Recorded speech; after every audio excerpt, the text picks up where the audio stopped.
what I wanted to talk about tonight, Jack, was, and I don't know if we talked about this, I may have sent this to you before, but it's something that's near and dear to our heart, and it's something that it's reaching the boiling point. So to say that more gun laws stop violent crimes, it's ridiculous to even say that. To push this on the American people to say this is the reason why we want to pass these gun control executive orders, which that's ridiculous in itself. Executive orders don't apply to the people. It applies to the employees of the federal government. And they're for internal use only. And then to say that they're going to bring this to the legislature for these reasons is ridiculous. Then I'm getting out in the West, Canyon County. It's the county next to Ada County, which is where I'm an inhabitant of. Okay? He said, I'm not going to enforce those laws. They pass any gun laws, I'm not even going to enforce them. He flat out came out and said it. I'm not going to enforce it. And a guy in Oregon said the same thing. That's unconstitutional for him to pass an executive order banning some kind of a firearm or weapon. There's now about 10 in Oregon, Michael, that have jumped on this. About 10. Yeah. Yeah. So, I mean, the lines are being drawn, and it's not in the sand. It's the middle of the street now. The lines are being drawn in the middle of the street.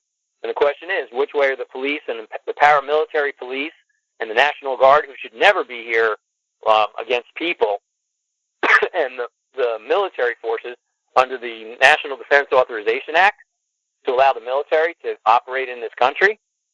You know, they're going to be standing on one side of the line.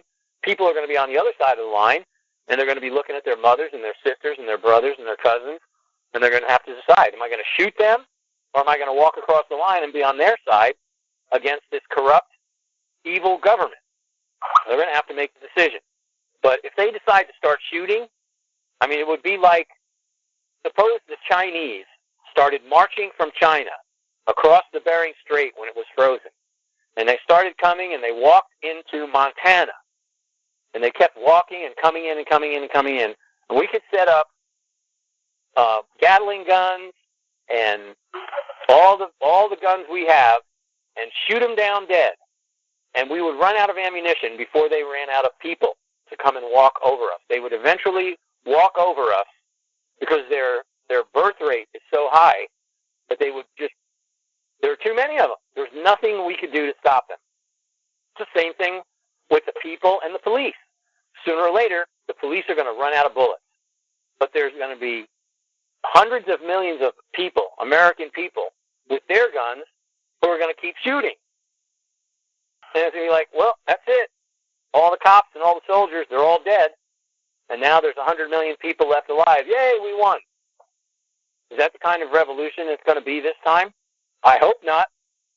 But I can tell people now that, and it amazes me, they talk about handguns, and they talk about pistols, and we got rifles, and we got shotguns, and we got assault rifles. There's no such thing as an assault rifle. A rifle is a rifle, okay? Let's call it what it is. There's no such thing as a handgun. Yeah, when you talk about it on the street and say, yeah, you got a handgun? I want to go rob a liquor store. A handgun? Yeah, here. I got a gun here. But the fact is, we're not dealing with the colloquial language. We're dealing with the law. And as we know, and I've said this before on my calls, there's a difference between a word of the English language and a term in law, a term of art. The law deals with terms, and every term can only have one meaning. If a term can be construed to mean something different between two different people, then it's ambiguous. And if it's ambiguous and it's used in a code or a statute, then that code or statute is void for vagueness. Okay, this is a doctrine of the law. If one person and another person have a disagreement about what a term means in the law, person, well, what does that mean? Well, I think it means a corporation. Oh, well, I think it means a human being. Uh-oh, guess what? That term is ambiguous. And any statute or code that contains the word person is void for vagueness. Ambiguity is one of the terms falls under vagueness.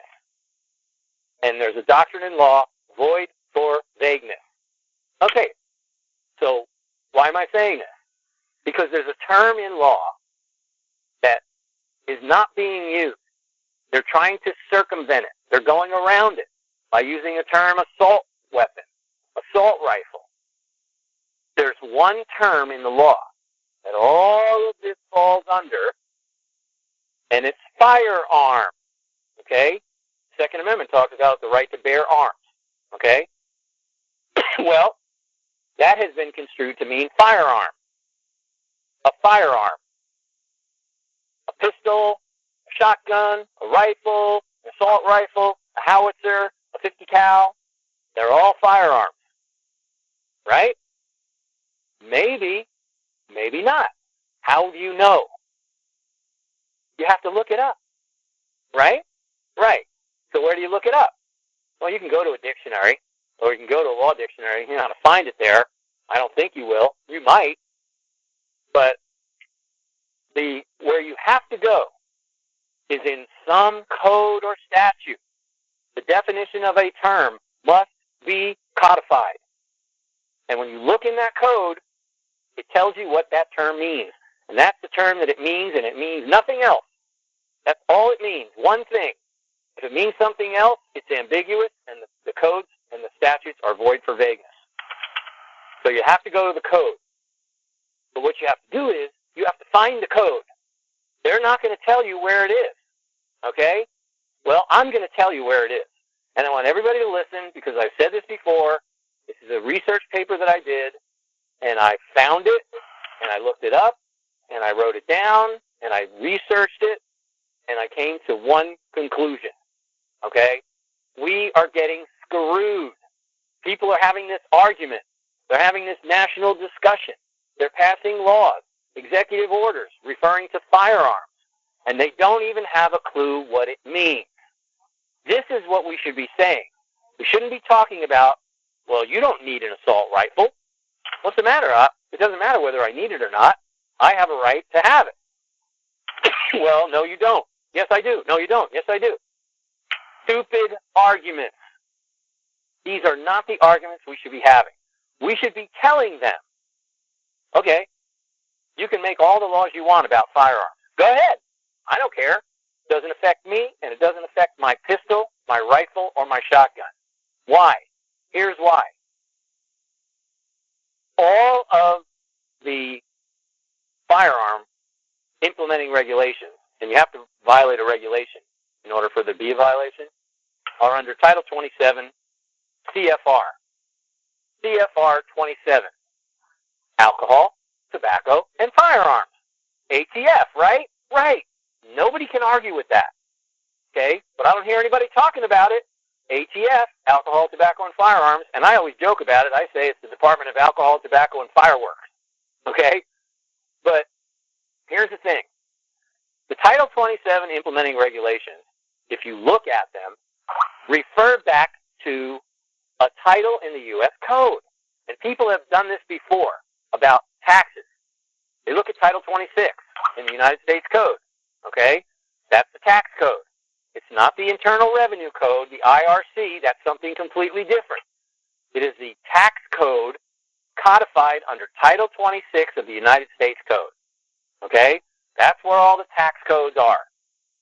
All codes must have an implementing regulation. It's called a statutory scheme. In order for the statute to have any force and effect, there must be an implementing regulation. Well, the implementing regulations in Title 26, by and large, for the most part, are in Title 27, alcohol, tobacco, and firearms. So what the hell does that have to do with income taxes? Nothing, other than the fact that if you're selling alcohol, then you have to pay tax. If you're a liquor dispensary, if you're a distillery, if you're in the alcohol or tobacco or firearm industry, you pay taxes, okay? If you're not, you don't. It's as simple as that, because that's where the implementing regulations are. I've done extensive research on this. So have other people. Well, one day, and somebody kind of pushed me in the right direction and pointed me here, okay? And here's what I found out. And if you have a pen or you have a browser with tabs, go open up a tab or take your pen and paper. I'll wait a second. Okay, that's long enough. Write this down. 26 USC, Section 5845. 26 USC 5845. 5845. What does the Constitution say? It says, this Constitution and the laws of the United States passed in pursuance thereof shall be the law of the land. Anything in the codes and statutes or constitutions of the state notwithstanding, and every judge shall be bound thereby. I don't give a shit what the state statute says. I don't care what a case law from a state says. I don't care what a state constitution says. The Supremacy Clause, Article 6 of the Constitution says, this Constitution and the laws of the United States passed in pursuance thereof are the law of the land, the supreme law of the land. 26 U.S.C. 5845 is a law of the United States passed in pursuance of the Constitution. I'm not going to get into a semantic argument with anybody about a code or a statute. It doesn't apply to me, blah, blah, blah, blah, blah. Okay? You want this to apply to you. Trust me. But the fact is, this is a law passed in pursuance of the Constitution. It's a law of the United States, and it is the supreme law of the land. No matter what any state law or any state constitution or any state asshole tells you. Okay? 26 U.S.C. 5845. Definitions. For the purpose of this chapter, little a, firearm. The term firearm, quote unquote, means 1. A shotgun having a barrel or barrels of less than 18 inches in length. Did you hear what I just said? The term firearm means a shotgun having a barrel or barrels of less than 18 inches in length. Okay? Okay. Number 3, a rifle having a barrel or barrels of less than 16 inches in length. Number 5, any other weapon as defined in subsection E. Subsection E says the term, doesn't say word, it says the term. Any other weapon means a pistol or revolver having a barrel with a smooth bore designed or redesigned to fire a fixed shotgun shell. Such term shall not include a pistol or a revolver having a rifled bore or rifled bores. Now, I hope you heard what I just said, because this is the argument that we should be making. If you really want to have your gun rights upheld, Second Amendment, however you want to say it, I have a right to own a gun, I can have a firearm, okay? Do I have a firearm? All of the laws, all the gun laws, all the gun control laws refer to firearms. Do you have one? If you don't, the laws don't apply to you. Or if they apply to you and you apply them, you're not subject to them. Why? Because, let's go back to section A, 1, a shotgun having a barrel or barrels less than 18 inches. What does that mean? That means a sawed-off shotgun. Why? Well, this code is the National Firearms Act, people. The National Firearms Act is codified in Title 26, the tax code. This is where you find the definition of firearm, and nowhere else. This is the controlling definition. Now, the reason they did this, when they passed the National Firearms Act, way back when, without running afoul of the Second Amendment, because you can't prohibit people from owning firearms, period. You shall pass no law infringing on the right to bear arms. Okay, well, they had to have an excuse. Okay, what's the excuse? What's the excuse? Crime prevention. In order to prevent crime, in order to prevent some criminal from taking a shotgun and sawing it off less than 18 inches on the barrel, sticking it under his trench coat, walking into a bank, and saying, all right, everybody down on the floor, give me the money. Think of how threatening that is.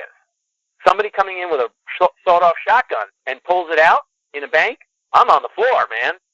And the teller's going to give him the money. Now, if he has a barrel longer than 18 inches, chances are it's going to be sticking out of his coat. You can't conceal a shotgun with a really long barrel. But a sawed-off shotgun, you can stick it under your coat. Same thing with a rifle. if you have a rifle with a barrel more than 16 inches, it's going to be hard to conceal. It's going to be hard to pull out. It's going to be hard to swing it around. People are going to see it. But if you saw the rifle barrel off, then you can hide it under your coat. So it makes sense.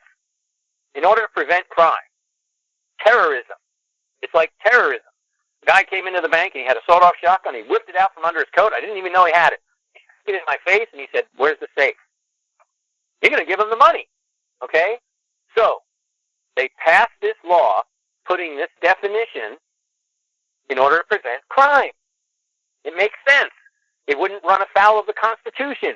This would be found to be constitutional. Any law that, for gun control, for crime prevention, would be perfectly constitutional as long as they stay within this definition. Okay? Now, what I did was, I went out on the internet. Let's see. I'm not a firearms expert, okay? But I do know what a pistol or a revolver with a rifled bore is. They all have rifled bores, okay? So by definition, that's not a firearm.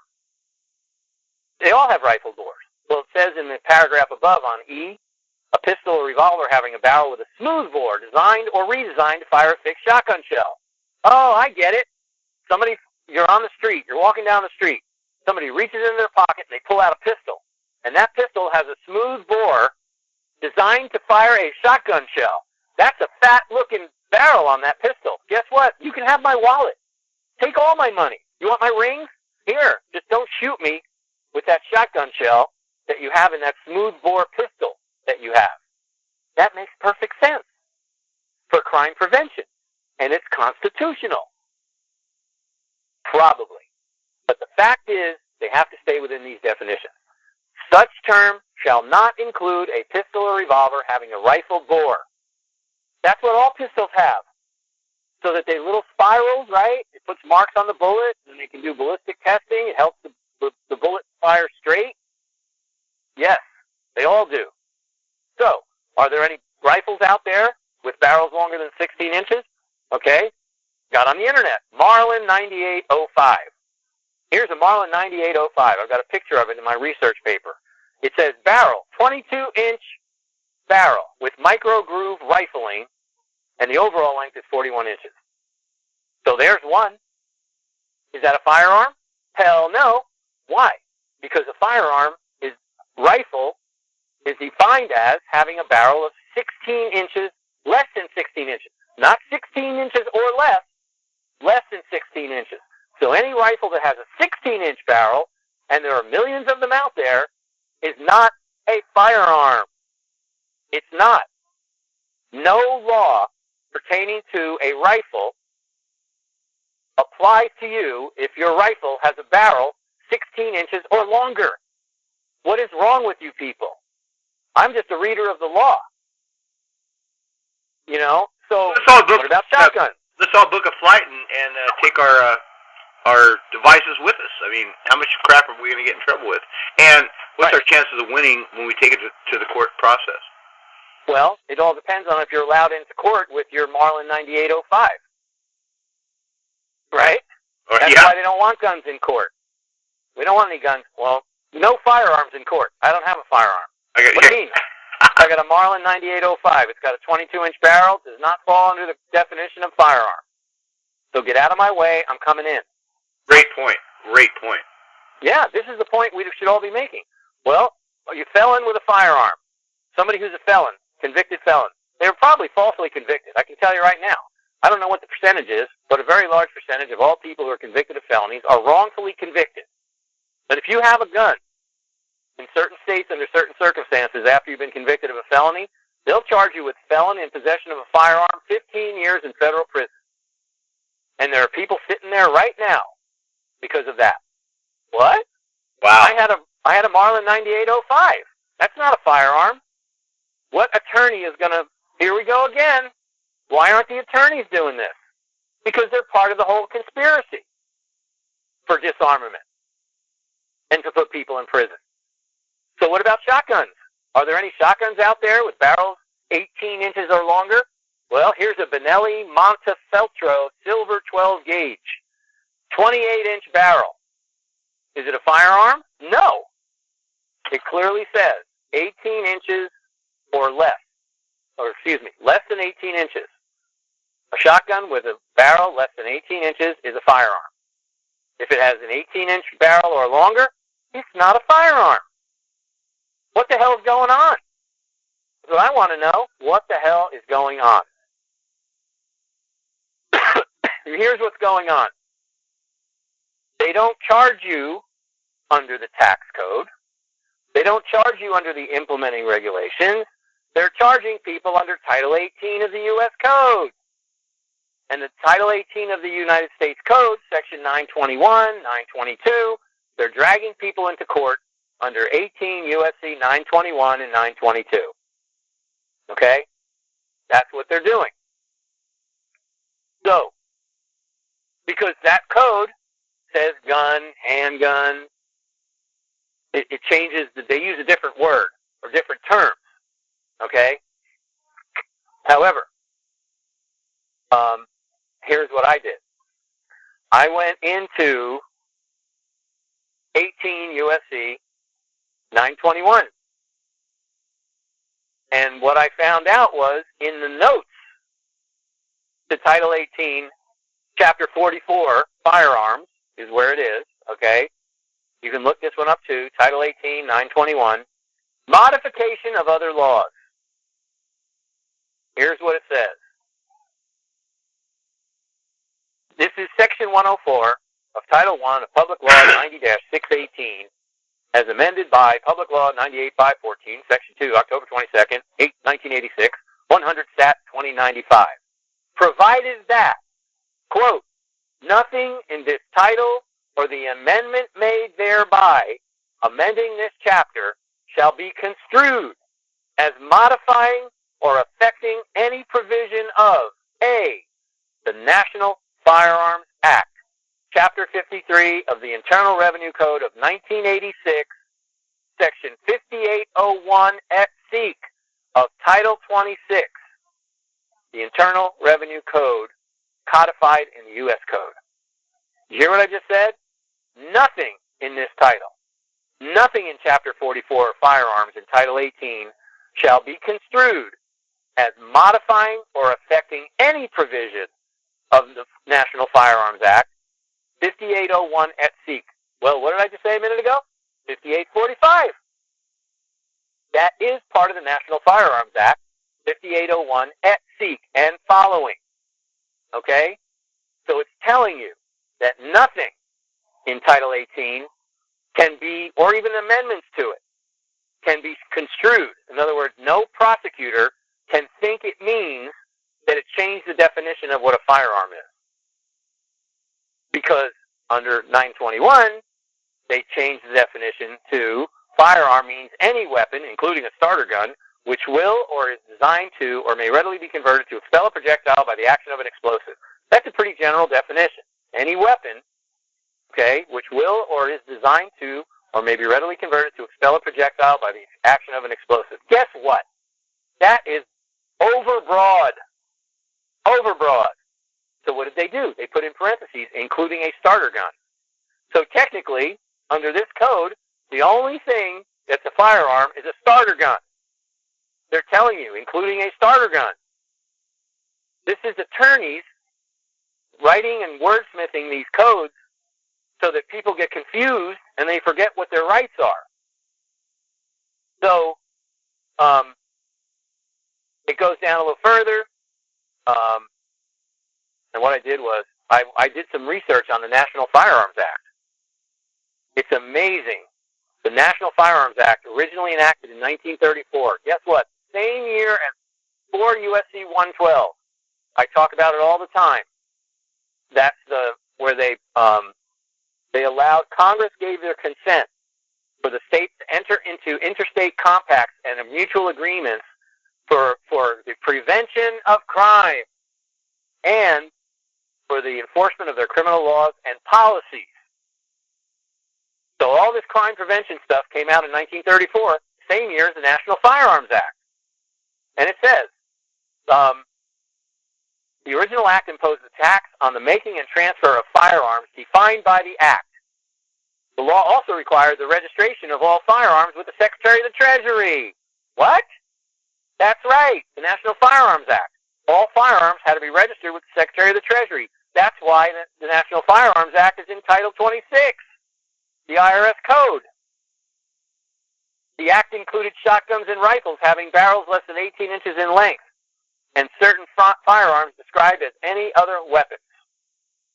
And that can be found at www.atf.gov/firearms/NFA for National Firearms Act. It says it there, right now, today. That's what it says. So what did I do? I went and I found some other information. I went back on West Encyclopedia of American Law about the National Firearms Act. The reason it came about was the United States in the 1930s faced a run of much-publicized gangster violence led by such well-known criminals as John Dillinger, Al Capone, Babyface Nelson, Bonnie and Clyde. So the sensationalistic aspect of their crimes convinced Roosevelt something needed to be done to control the spread of weapons in the general population. Attorney General Homer Cummings, he was the U.S. Attorney General, began the process of drafting recommended legislation that would achieve this goal. Cummings and his staff quickly determined that rather than ban weapons and run afoul of the Second Amendment, they would try to tax such weapons out of circulation. As originally proposed, the National Firearms Act covered a fairly broad range of weapons. But as passed by Congress, its scope was narrowed to cover only, quote, a shotgun or rifle having a barrel of less than 18 inches in length, or any other weapon except a pistol or revolver from which a shot is discharged by an explosive if such weapon is capable of being concealed on the person, or a machine gun. You can't cut the barrel off a machine gun, okay? It won't work. It'll explode. But if you have a pistol or revolver with a rifle bore, that doesn't count. If it's capable of being concealed on a person, and it is a pistol that's redesigned with a smooth bore to fire a shotgun shell, then it's a firearm. So what Cummings, U.S. Attorney General Cummings did, Roosevelt told him, listen, we got to get rid of these weapons in the general population. We've got Al Capone out there, Babyface Nelson, John Dillinger, and people are watching their escapades, and they love these guys, and they're going out and buying guns. Well, we need to control people. We've got a lot of plans here. The bankers have a lot of plans. And one of the things we need to do is take guns away from people. So what we're going to tell them is we've got a National Firearms Act, and we're going to take away all their guns. So Cummings said, well, I don't know if that's going to fly, Franklin. He said, well, you make it fly. So Cummings and his staff decided, well, look, if we do this, they're going to say it's unconstitutional. If we do that, they're going to say it's unconstitutional. So they decided to tax it. That's why it's registered with the Secretary of the Treasury. So, as the National Firearms Act was originally proposed by Cummings, it covered everything, a fairly broad range of weapons. But Congress said, no. We got to narrow this down. And so we're going to say it's only shotguns and rifles with sawed-off barrels. Because we don't want people going into banks and movie theaters and other places robbing people, putting these guns under their jackets, sawed-off shotguns. So then Congress said, okay, we can pass that, and it will pass constitutional muster. Now, all of a sudden, they brought it back to mean every weapon. Somehow. Why? Because they said it. Because nobody's objecting to it. Nobody's opposing it. Nobody's reading it like I do. Nobody's on these conference calls talking about this specific issue. Not assault rifles, not high-capacity magazines. People talk about it. Oh, they're banning high-capacity magazines, anything with 30 rounds or above. Well, wait a minute. 30 rounds, that's not high capacity. That's standard capacity. Wrong argument.